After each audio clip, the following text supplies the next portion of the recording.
ಬಹಳಷ್ಟು ಜನರು ಉತ್ತಮ ಆದಾಯ ಗಳಿಸ್ತಾರೆ, ಆದರೆ ತುರ್ತು ಪರಿಸ್ಥಿತಿಗಳಲ್ಲಿ ಇನ್ನೂ ಸಂಕಷ್ಟ ಅನುಭವಿಸ್ತಾರೆ.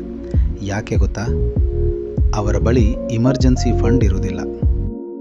ಇಮರ್ಜೆನ್ಸಿ ಫಂಡ್ ಅಂದರೆ ಏನು? ಅದು ಅನಿರೀಕ್ಷಿತ ಸಂದರ್ಭಗಳಿಗಾಗಿ ಬೇರ್ಪಡಿಸಿ ಇಡುವ ಹಣ. ಉದಾಹರಣೆಗೆ, ವೈದ್ಯಕೀಯ ತುರ್ತು ಪರಿಸ್ಥಿತಿಗಳು, ಉದ್ಯೋಗ ಕಳೆದುಕೊಳ್ಳುವುದು, ವ್ಯವಹಾರದಲ್ಲಿ ಆದಾಯ ಕಡಿಮೆಯಾಗುವುದು, ವಾಹನ ದುರಸ್ತಿ ವೆಚ್ಚ ಅಥವಾ ಕುಟುಂಬದ ಆಕಸ್ಮಿಕ ಖರ್ಚುಗಳು. ಇದನ್ನು ನಿಮ್ಮ ಆರ್ಥಿಕ ಸುರಕ್ಷತಾ ಹೆಲ್ಮೆಟ್ ಎಂದು ಪರಿಗಣಿಸಿ. ಪ್ರತಿಯೊಬ್ಬರೂ ಕನಿಷ್ಠ 3 ರಿಂದ 6 ತಿಂಗಳ ಖರ್ಚಿನಷ್ಟು ಹಣವನ್ನು ಪ್ರತ್ಯೇಕ ಸೇವಿಂಗ್ಸ್ ಅಕೌಂಟ್ ಅಥವಾ ಲಿಕ್ವಿಡ್ ಫಂಡ್ನಲ್ಲಿ ಇಟ್ಟುಕೊಳ್ಳಬೇಕು.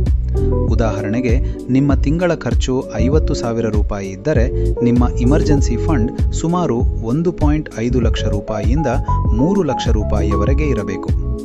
ಸಣ್ಣ ಮೊತ್ತದಿಂದಲೇ ಆರಂಭಿಸಿ.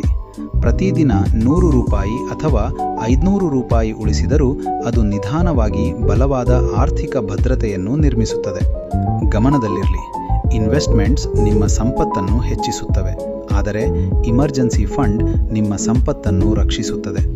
ಆಕ್ರಮಣಕಾರಿ ಹೂಡಿಕೆಗಳನ್ನು ಮಾಡುವ ಮೊದಲು ನಿಮ್ಮ ಆರ್ಥಿಕ ಅಡಿಪಾಯವನ್ನು ಬಲಪಡಿಸಿ. ಯಾಕೆಂದರೆ ಜೀವನ ಅನಿಶ್ಚಿತ, ಆದರೆ ನಿಮ್ಮ ಹಣಕಾಸು ಅನಿಶ್ಚಿತವಾಗಿರಬೇಕೆಂದು ಬೇಡ.